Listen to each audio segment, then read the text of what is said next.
Hello and good evening from Mizzou Arena. Gabe DeArmond here, PowerMizzou.com with you on the Bruning Law Firm postgame show after an 89-84 Mizzou win over Southeast Missouri State. I want to, real quick before we get to paying the bills and doing the show, apologize in advance. It's been a year since I've done this show from this arena. I did forget a piece of equipment. We are going old school with the computer microphone. I hope you guys can hear me fine. If you can't, if there's problems with the audio, please let me know in the chat. Drew King going to be along with us momentarily. However, first, want to remind you that our basketball postgame shows all year long going to be brought to you by our friends at Bruning Law Firm. AJ and the guys over there, his brothers and his whole team, have been longtime Missouri fans, longtime supporters of PowerMizzou.com. When you've been injured in a car accident, work accident, or any other serious accident, you deserve support and a path forward.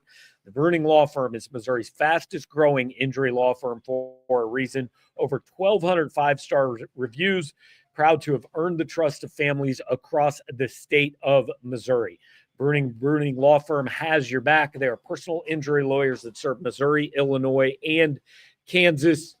The founders, AJ Bruning, Ryan Bruning, both Mizzou grads, both huge Mizzou fans.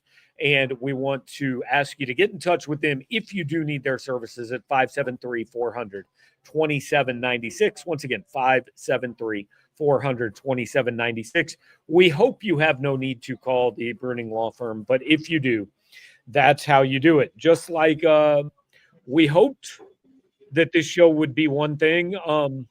Drew, I didn't really come to the arena tonight anticipating having to pay a whole lot of attention up until the final 30 seconds of the game, but here we are. Well, good news for you, Gabe. You are not the only one in preseason form right now. Yeah.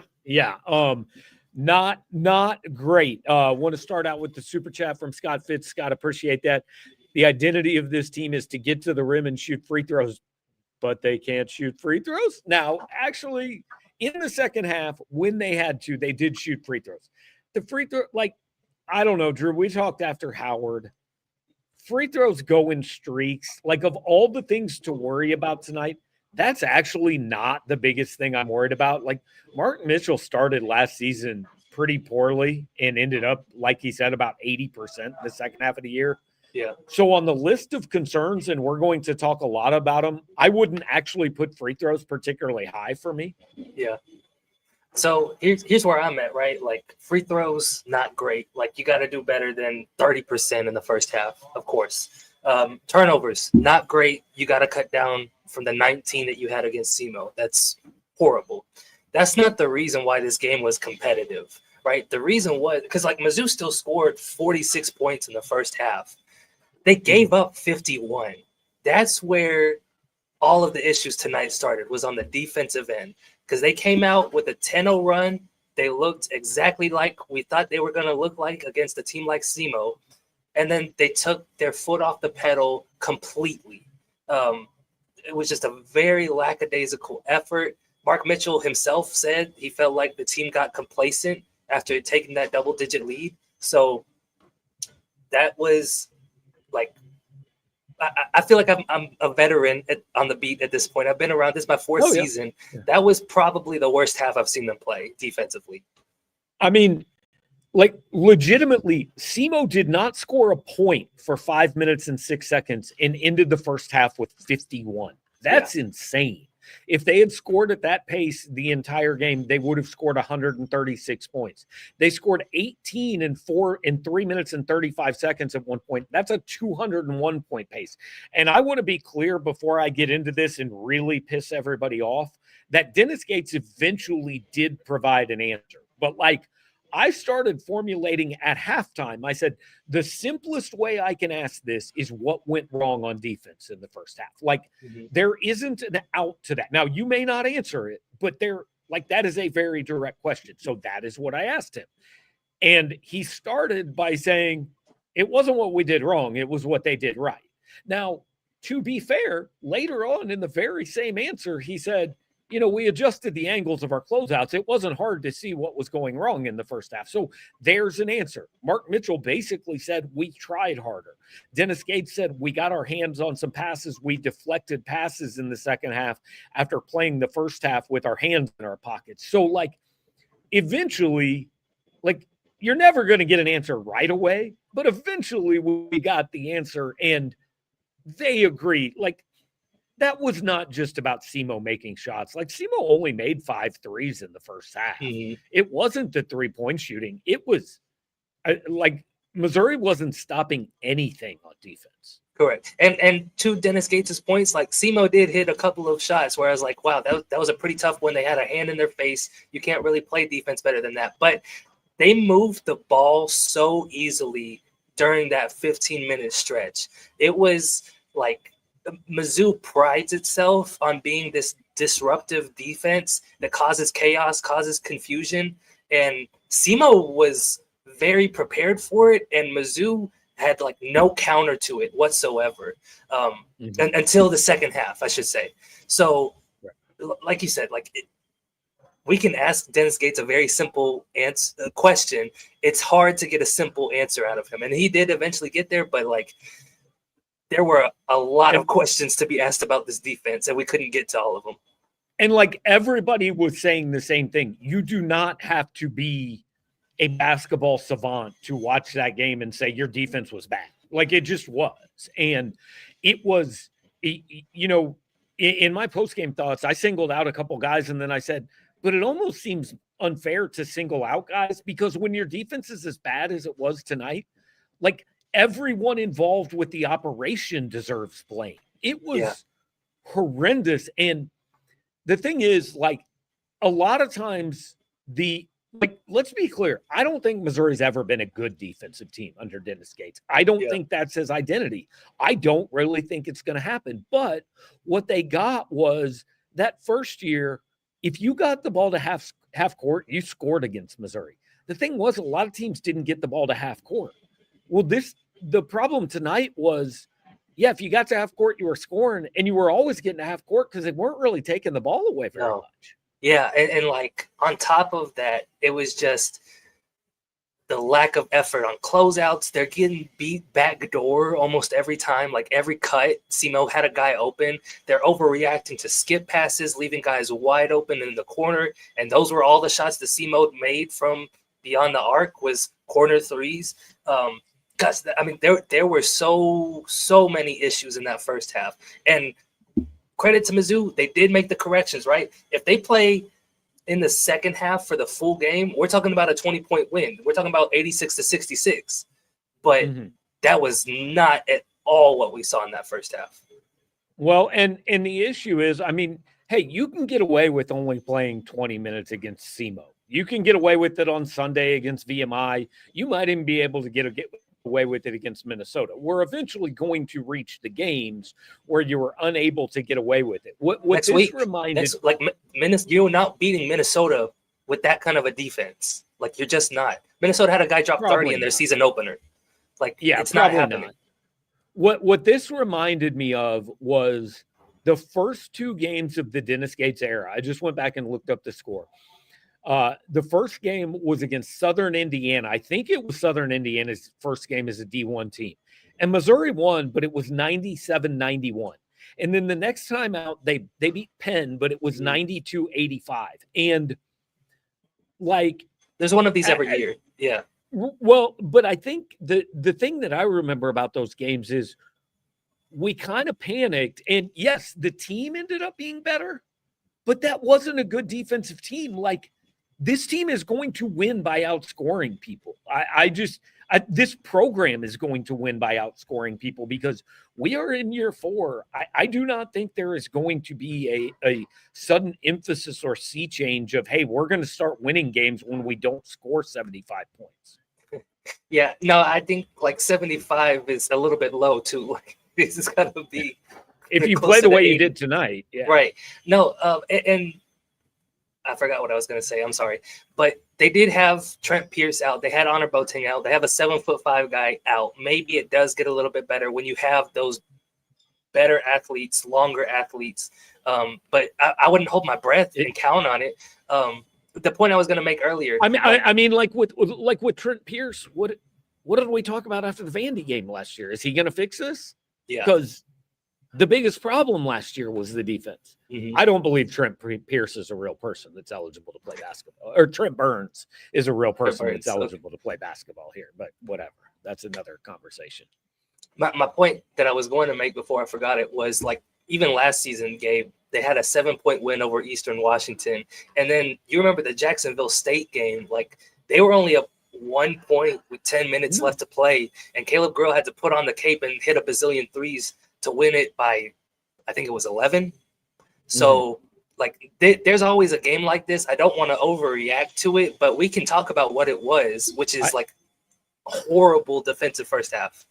Right. It does not mean the season's over. It does not mean they can't make the tournament.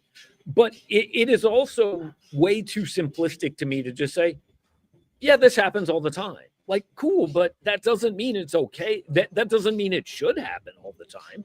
Yeah. But no, 100%. Like, this was way too close for comfort. They won by 5. It could have very easily been a 2-point loss, right? Like, they were a couple of lucky possessions away from this being a disaster. And they won, I thought, for 2 reasons. Number one, Mark Mitchell just put on his cape and said, like, it was very obvious in that game that SEMO had no way to defend Mark Mitchell. And so they were in a 3-point game. It was 79-76, and they had an entire possession where Mark Mitchell was the only one that ever touched the ball, and he ended up scoring. Now, in the first half, Mark kind of negated a lot of what he did because he couldn't make a free throw and he had 3 turnovers. In the second half, he was largely very, very good. You don't want him to have to be Superman to win a game over SEMO, but that's what they needed tonight. And the second play that I actually thought, and it led to a Mark Mitchell basket, like Luke Northweather, and I thought it was good that he was the second guy Dennis Gates brought into the press room. Like, I don't know that Missouri wins that game without Luke Northweather tonight. Yeah. I mean, he came up with 2 like game-changing blocks. I felt like the first one where SEMO's guy was going up for a dunk and Luke swatted it out of bounds, and I think it went off the SEMO guy and it gave Missouri possession there. And then the second one, late in the game, and I don't even know how he got to it because it was really early coming off his hand, but like Luke made some huge stops that built momentum for Missouri late in the game there. And then on top of that, like, he's a good enough shooter that you do have to respect him from outside. And that's what really opened things up for Mark Mitchell inside the paint and let him put the cape on. So I agree with you. Like, Luke Northweather was a big reason that they won tonight. He also made a couple big plays late in the first half, which prevented a 5-point lead from maybe being like a 12-point lead. The last 2 or 3 minutes of the first half, I thought he was good. Ron asked how much of a difference Pierce and Boateng make. Drew talks about that a little bit. But here's my issue with that. Like, I don't know. Maybe they'll play Sunday. Maybe they'll play Wednesday. Maybe they'll play in 3 years. I truly don't have any idea. So, like, I just can't count on anyone that's not on the floor tonight because I don't know when they'll be on the floor. Yeah, and I do think it'll look better when they get back, but we don't know when that is. We assume it'll be soon, but he keeps saying, they're practicing, they're getting better, and then still holding them out. So I don't know if it's just that he feels that confident about beating some of these lower level teams without them. But again, if this is Minnesota tonight, Mizzou's not winning this game. Yeah. So let's go into a little more of the individual stuff. And I want to start because I've seen it in the chat and I don't know exactly who asked it, but why Sean Phillips wasn't on the floor late in the second half. And I think it ties into something you said after the Howard game about Mark Mitchell's struggles. Like Den said, he played Luke Northweather late in the game because that opens the floor up and it provides a shooting threat and it gives Ant and Mark Mitchell more room to operate. And it worked and it was the right move. So Dennis Gates does deserve credit for that. But like long-term, Sean Phillips needs to be on the floor are we concerned at all that like Mark Mitchell right now maybe seems to play better when he's not on the floor? I'm a little bit concerned, yeah, because they're both non-shooters. I know Mark Mitchell is going to shoot, but he's not going to get respect from defenses from outside. And so, I don't think he took a three tonight. Did he? No, he did not. No, and that was a concern coming in. Was like, there's not a ton of proven 3-point shooters. How do they space the floor with those two guys next to each other? So far, hadn't really figured it out yet. It doesn't seem like, and I think it's something that can get better, but we haven't seen it yet. Part of it, again, I think, is Mark is having to play out of position on the wing right now with the injuries that they have, and so maybe that gets better when Trent Pierce and Honor Boateng comes back and they have a normal rotation. But yeah, like they have to have Mark Mitchell play at power forward for him to be at his best. And even then, I'm not sure how good the fit is alongside Sean Phillips, who's going to clog up the paint. Right, but Sean Phillips brings things that nobody that Dennis Gates has had at Missouri brings, and so like you can't alternate them. You need them to figure it out, one way or the other. And the thing is, like right now, they have a 9-man rotation. Well, at the end of this game, there's a bunch of questions about this guy and that guy. Like the 5 guys played that should have played, because he played 9 guys tonight, and 4 of them, like we just went through, we told you why Phillips didn't play. Let's go next to T.O. Barrett. Like Dennis Gates said, he has to hang on to the ball. He was, I mean, first of all, he was getting just torched on defense in the first half. And second of all, he's just giving the ball away. Like Dennis Gates couldn't put him on the floor tonight in the second half. I mean, he tried to, right? And T.O. immediately turned the ball over, and Dennis Gates went right back to Ant Robinson. Like, that was a game where you could not trust T.O. Barrett on the floor. And so that's why you see Ant Robinson playing 36 minutes tonight. I feel like that might be a career high for him. But the thing about Ant is I feel like he can handle that every night. If he can stay on the floor, if he averages 30. Now, look, I know you want a secondary point guard. I'm not saying that. But, like, at least Ant can handle it. Third guy in the conversation is Javon Porter. And, like, this is a place that I know people are down on Dennis Gates, but he deserves credit for this. He said, well, it was real easy.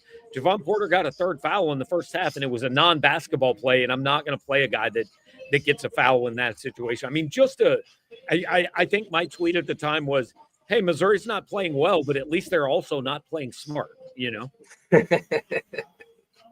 Yeah. I mean, I don't have too much to say on Javon. I feel like he's still trying to find his spot in this team.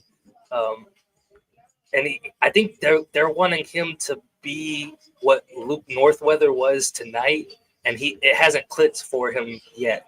I don't want to throw in the towel on him, but he had like 7 points and 8 rebounds, and that's really kind of all you want against Howard. I mean, didn't have that tonight, so I get going to Luke Northweather instead in this game.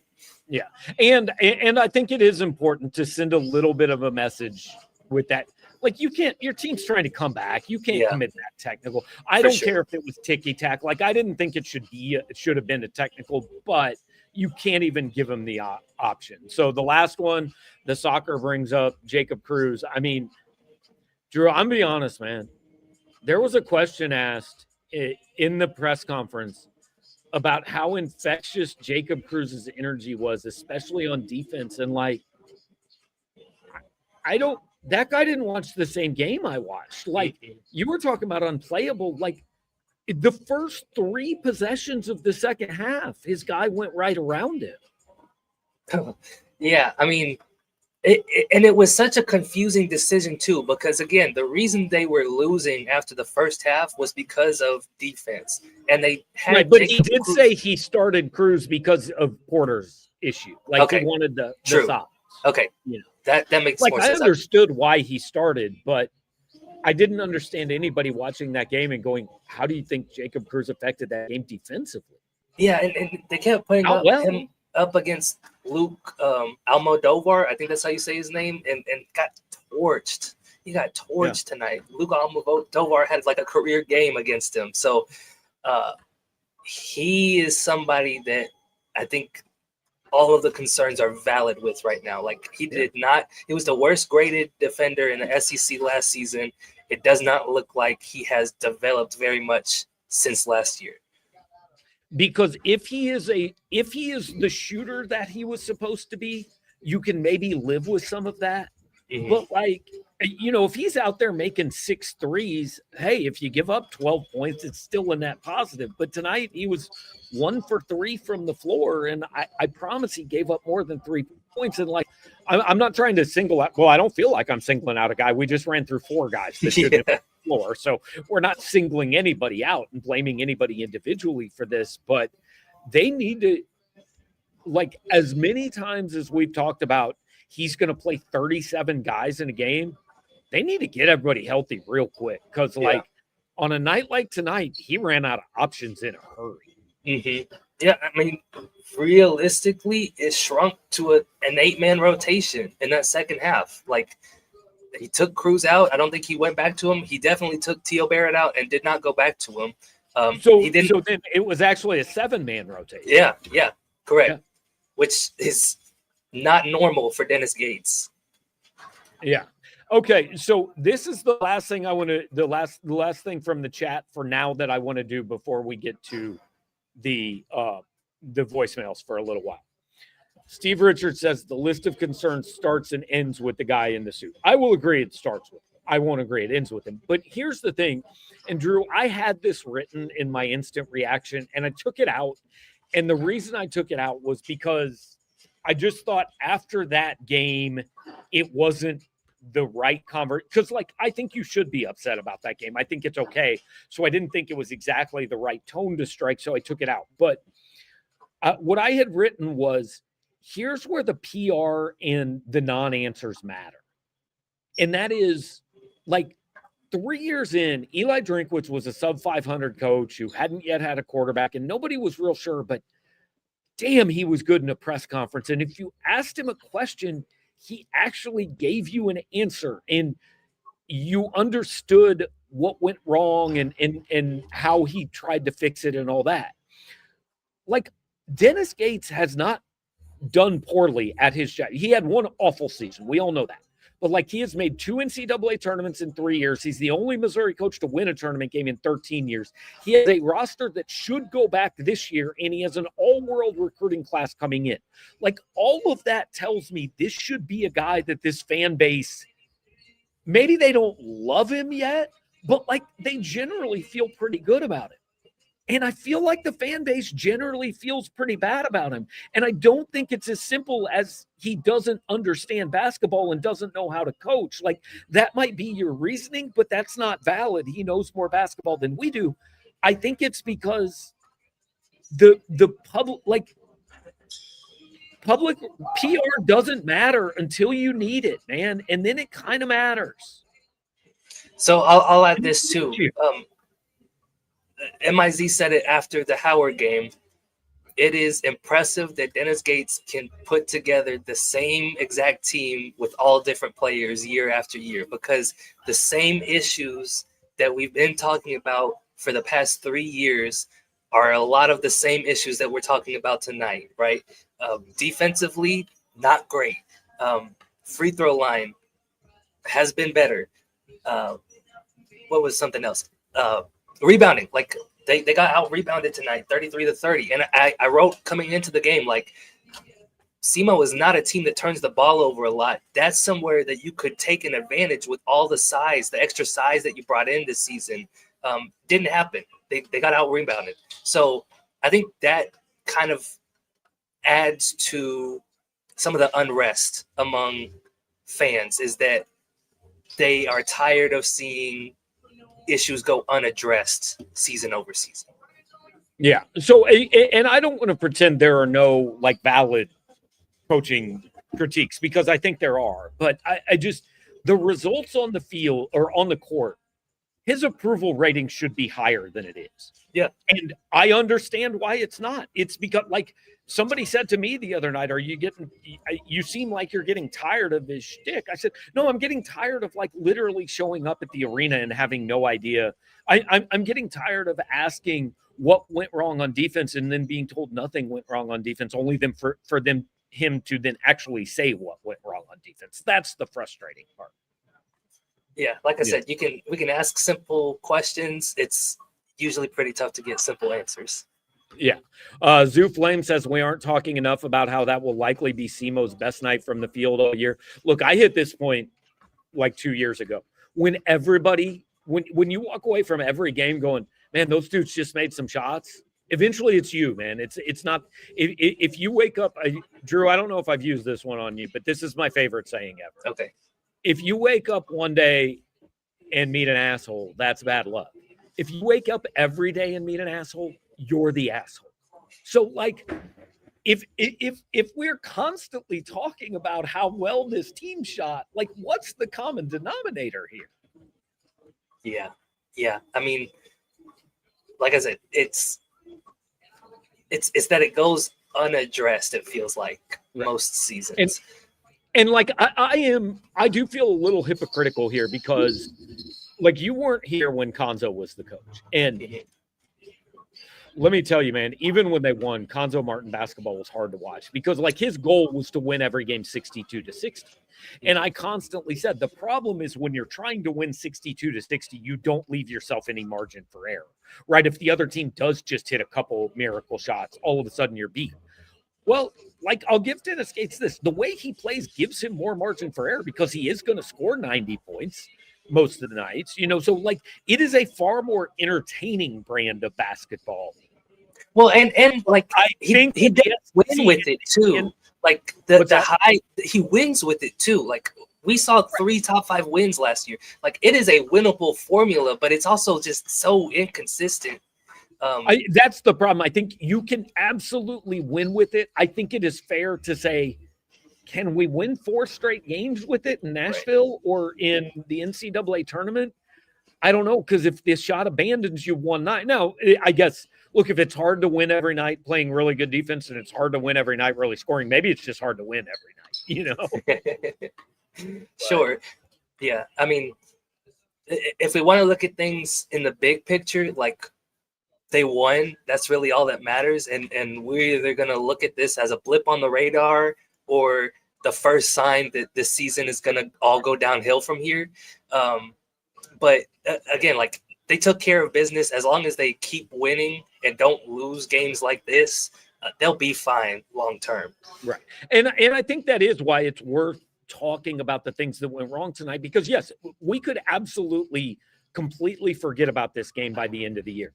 But there's also a path where things go where we have to refer back to this night and go, see, we kind of knew there were some things that night. So, like, that's why it is, I think, okay to talk about some of those issues. So before we go to the voicemail line, I do want to remind you guys real quick, again, our basketball show is being brought to you by the Bruning Law Firm.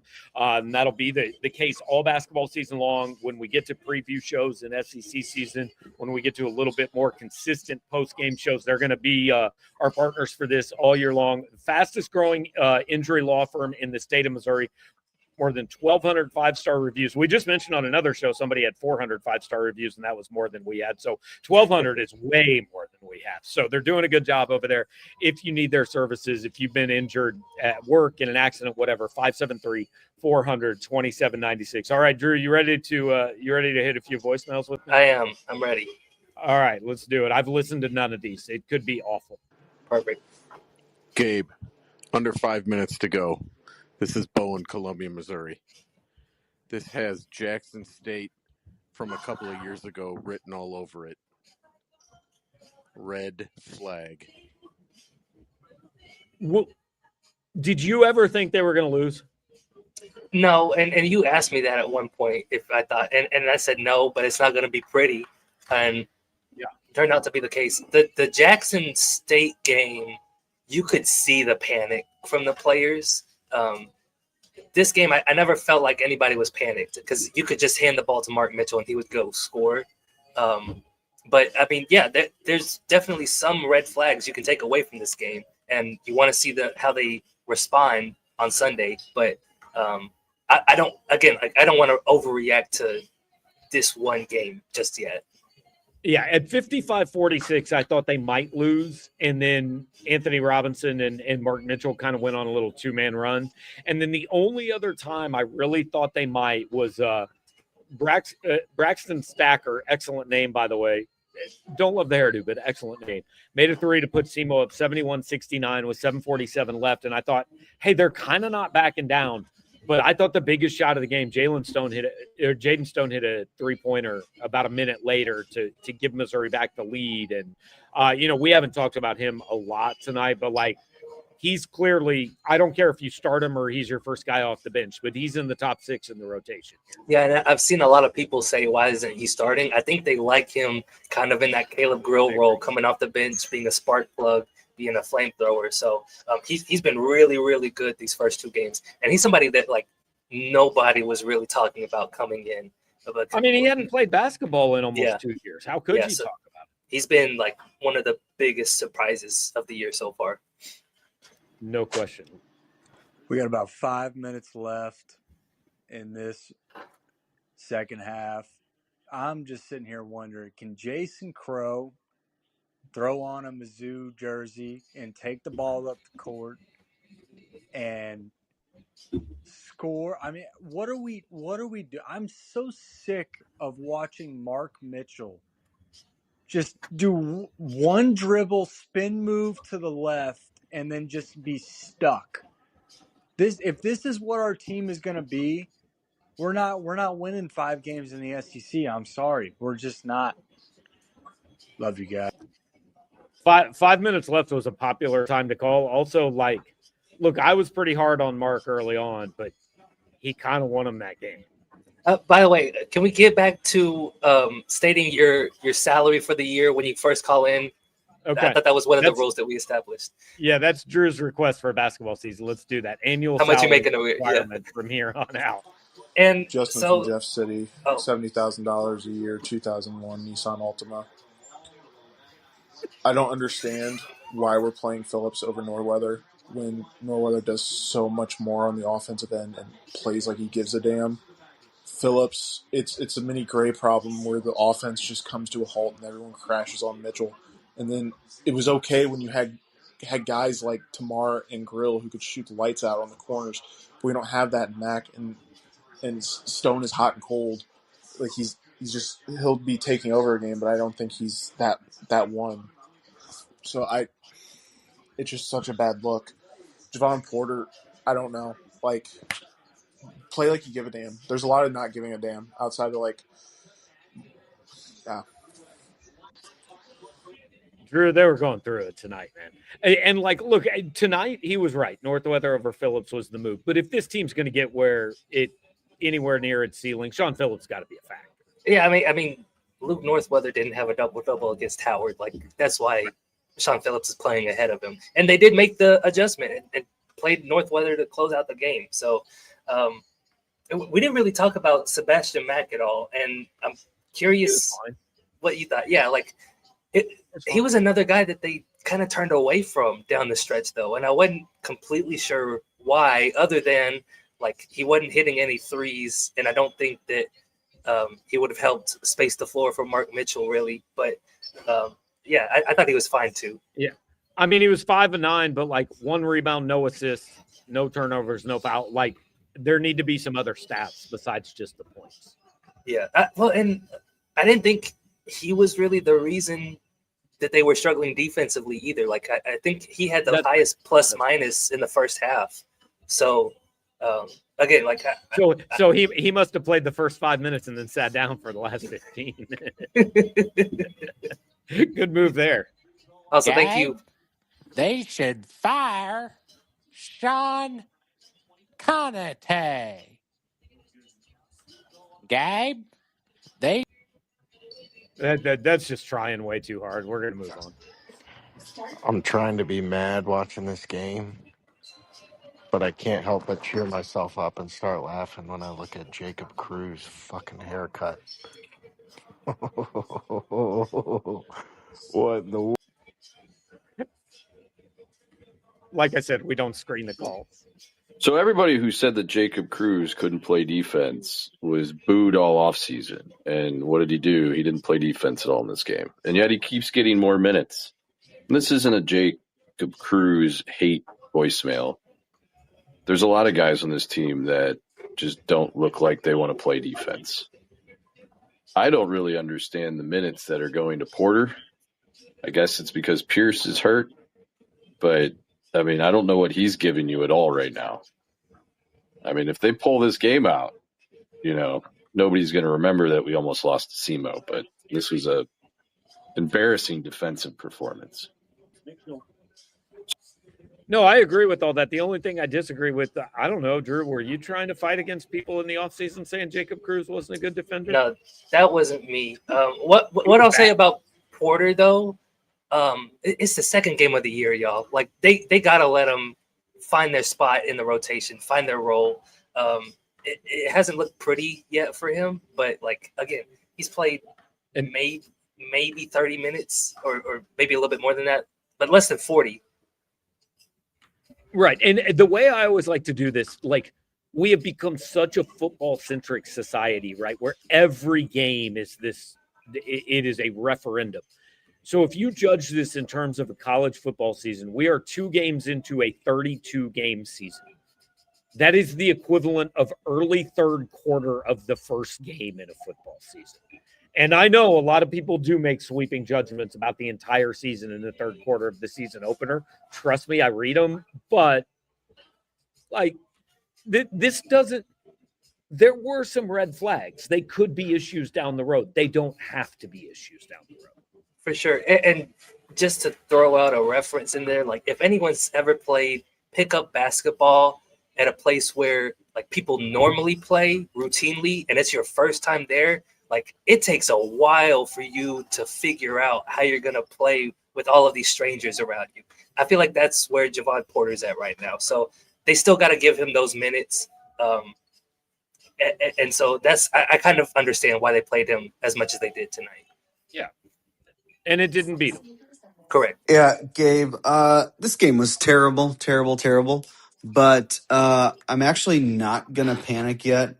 There have been a lot of examples of good teams struggling with some of these really awful mid-major teams. So it was a bad game, but I'm not ready to panic yet because we've seen this before with other teams, but defense is absolutely a problem, and it's been a problem in year 4 with Dennis Gates. Look, I would just like to speak up and say there is no place for maturity on this here call-in show. I don't know what we're doing, taking a rational approach to things.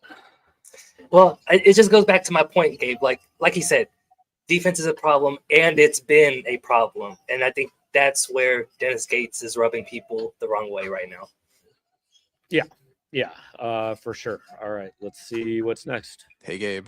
I have to ask, and I know this might be a difficult question to answer, but do you have any knowledge as to what the goal is on defense for Dennis Gates?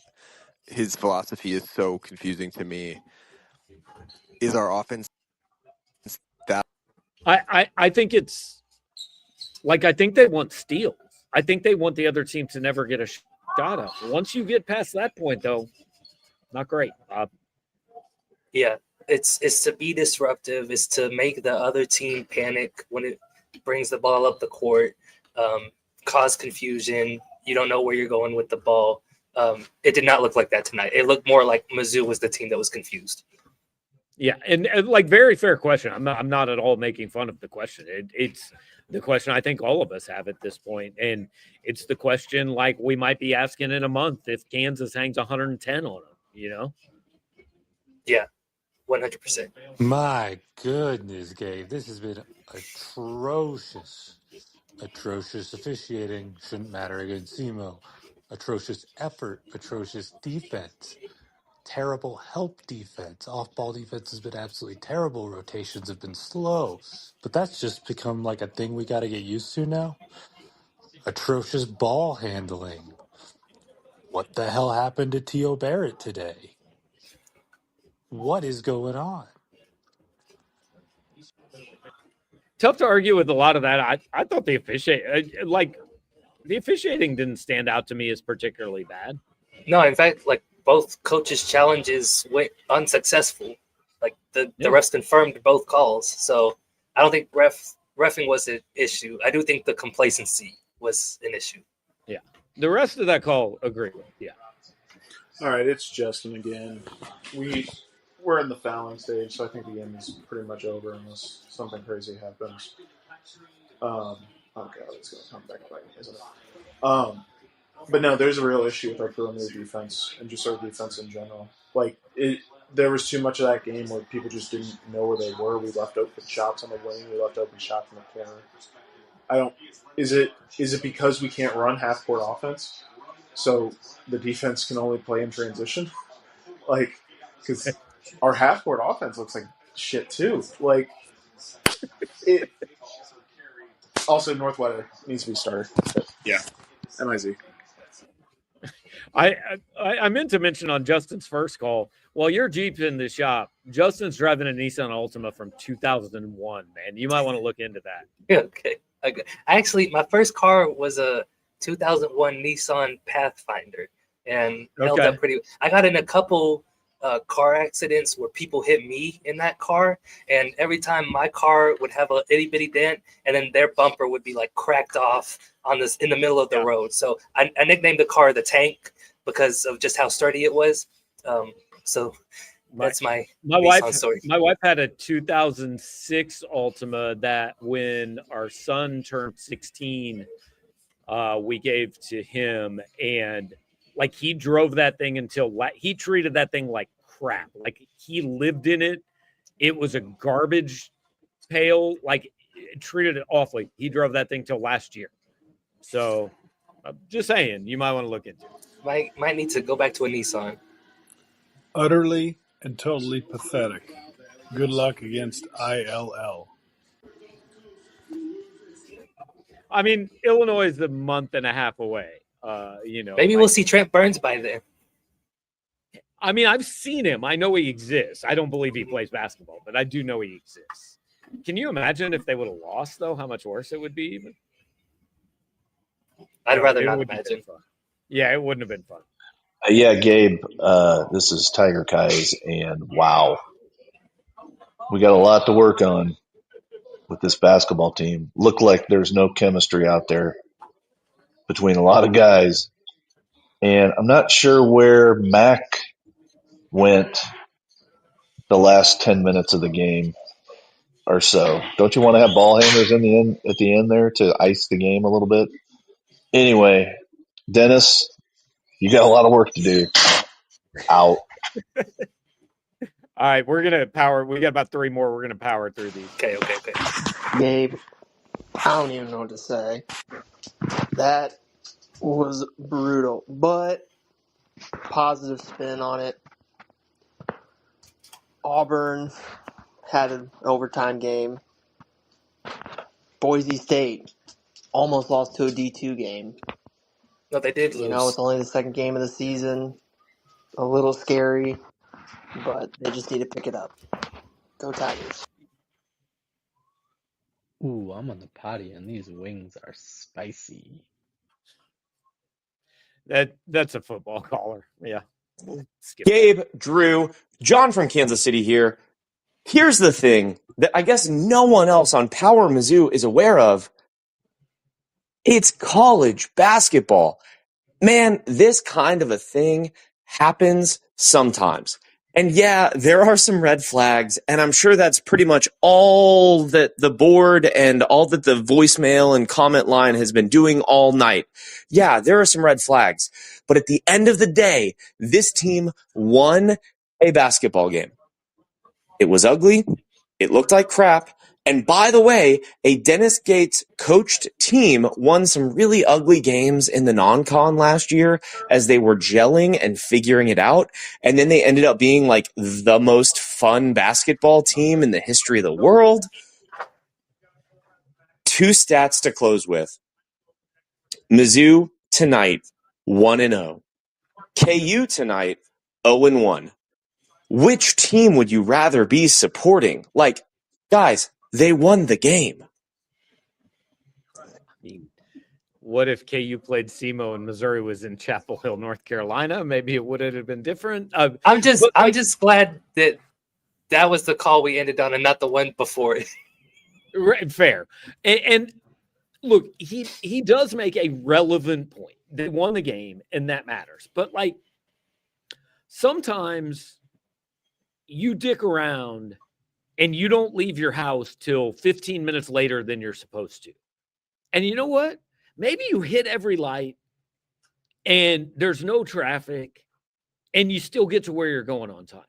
That doesn't mean next time you should dick around for 15 minutes and leave 15 minutes late. It means next time you should probably get your ass in the car on time because you probably won't get that lucky next time. Like, it is okay to acknowledge that they won and to say that, especially defensively, it was quite poor and is something to monitor. 1,000%. And I think that's kind of the best point to end on is like they did win, but man, they're like people have said there's a lot to work on going into this next game against VMI. It's a quick turnaround. Like they better have a lot more effort and a lot less complacency going into that one. You want to see that. No question. Well, Drew, you got a ton of writing to do. I know. I'm going to let you get started on that. I'm going to finish up here with some people, and then I'll find you in a few minutes. All right. Sounds good.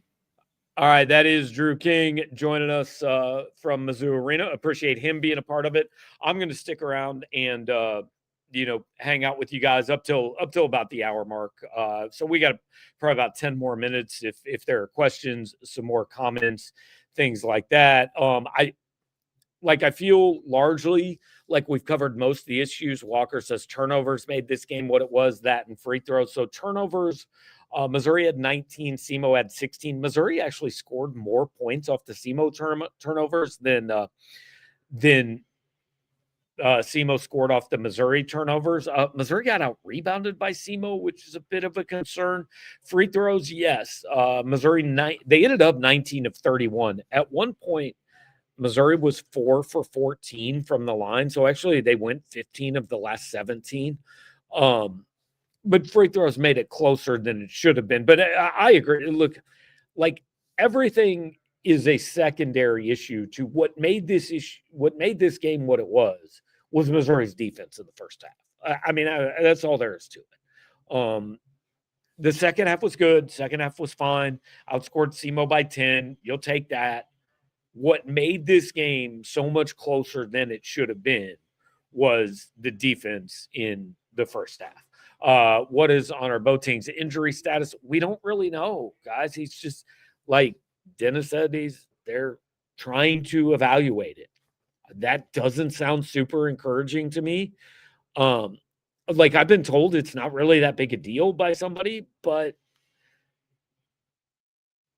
it always seems to be a big deal. I mean, like Trent Pierce, we were told in the exhibition game Trent Pierce could play. That was 2 weeks ago. And he has now not played in 3 games since then. Will he play Sunday? Maybe. I don't know. I don't know. On Monday night at Howard, Gates told Drew that Trent Pierce should play Friday. And then yesterday he said Trent Pierce wasn't playing. So are the injuries worse than we're told, or is Dennis Gates the most cautious coach in America to injure? We don't know. We don't know, and I can't really offer you too much insight. The Oracle, at what point do we fire Gates? Not now. Let's maybe let him miss the NCAA tournament once or twice, and that's like, you're probably just trying to get on the show and I gave you what you wanted, but like, that's the problem, guys. There's room for criticism without idiocy, right? I mean, you can go kind of in between the two. when we beat A&M tomorrow, I will forget the SEMO debacle. Yeah, for now, this is just a distraction. Who's out there playing on the floor? There's nobody back there right now. I don't think there was earlier. I didn't really hear any dribbling, so there's nothing going on. They're just cleaning up. Let's see. What does every single team we play absolutely destroy us from 3-point land? Like, here's the crazy thing about tonight. SEMO was 9 for 30 from 3. They only shot 30%. You'll take that every night.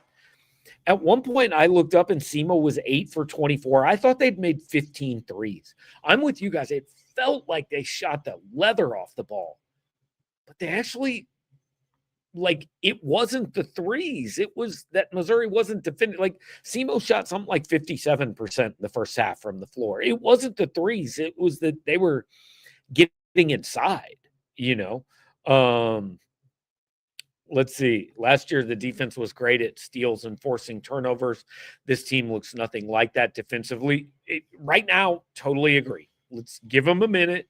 It's 2 games. But right now, defensively, they don't look like that. And Scott Fitz brings up the counterpoint. Until they weren't in the final month, and that team fell apart defensively. So maybe a slow build would be better. Let's see.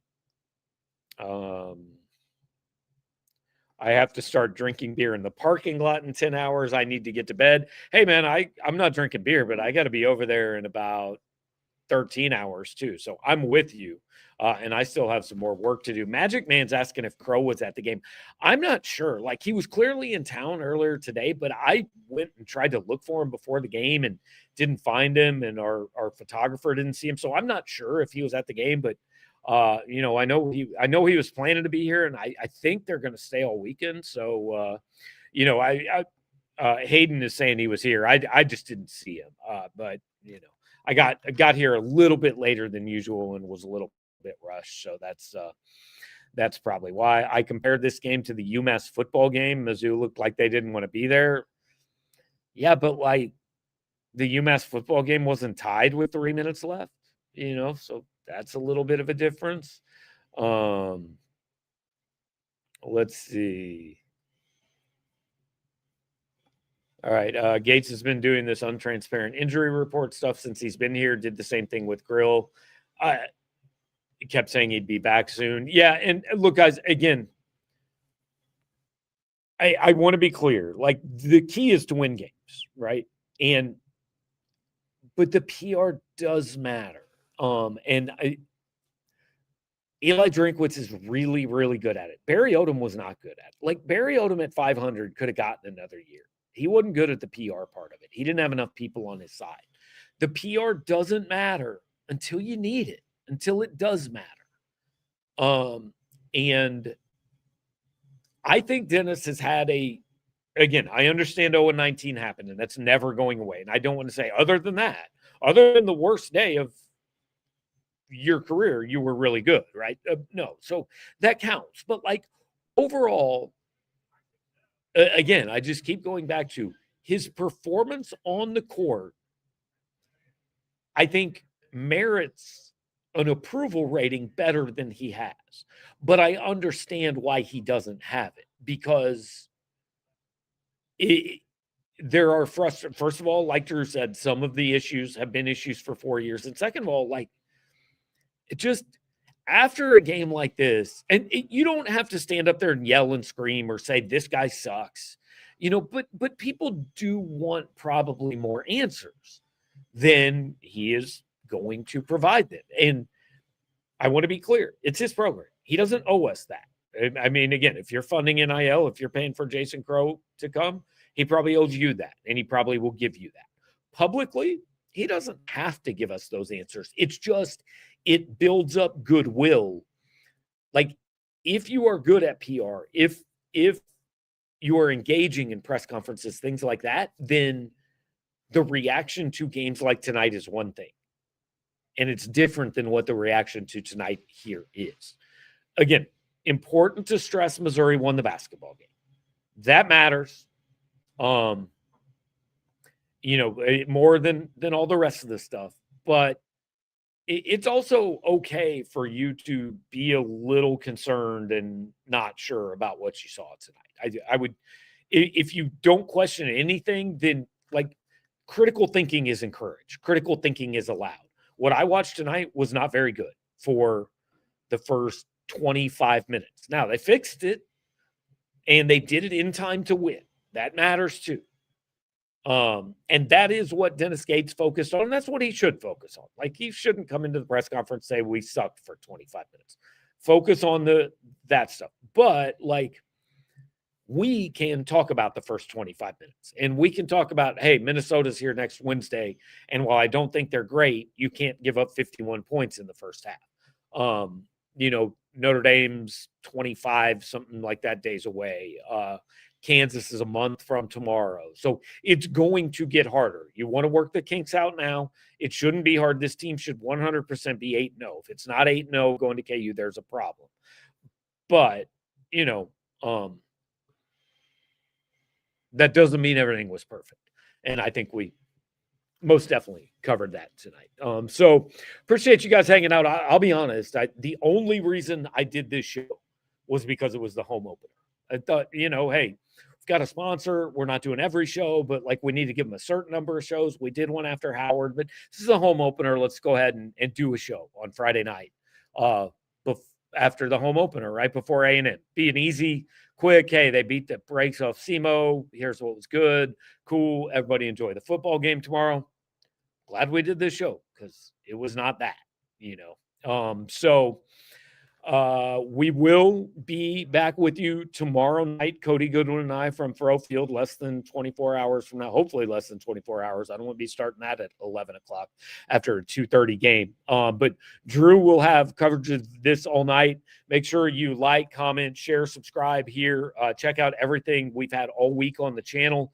Read all our coverage over at Power Mizzou. Tomorrow, Cody will be over at Furrow Field by noon. I'll be over there probably a little bit after that. We'll have full coverage of Mizzou, Texas A&M. We will be back right here tomorrow night, right around 6 o'clock. One more time on the way out the door, because I want to make sure you guys get used to this during basketball season. Post-game shows brought to you all year by our friends at the Bruning Law Firm. AJ Bruning, Ryan Bruning, two Mizzou grads, two huge Mizzou fans, big supporters of our site. And they are the fastest growing personal injury lawyers law firm in the state of Missouri. If you live in Missouri, you live in Kansas, you live in Illinois, you've been injured in a car accident, work accident, any other kind of serious incident, the Bruning Law Firm wants to give you a path forward. Over 1,200 five-star reviews. If you've been injured, their team's there to listen, support, guide you every single step of the way, fighting relentlessly for the compensation and the peace of mind you deserve. An accident might knock you off path for a minute, but it shouldn't derail everything. The Bruning Law Firm, ready to get you back on the right path. So appreciate all those guys. Appreciate all of you guys being here tonight. Thanks to Drew. Once again, Missouri, not easy, but it was a win. 89-84. We'll talk to you next time.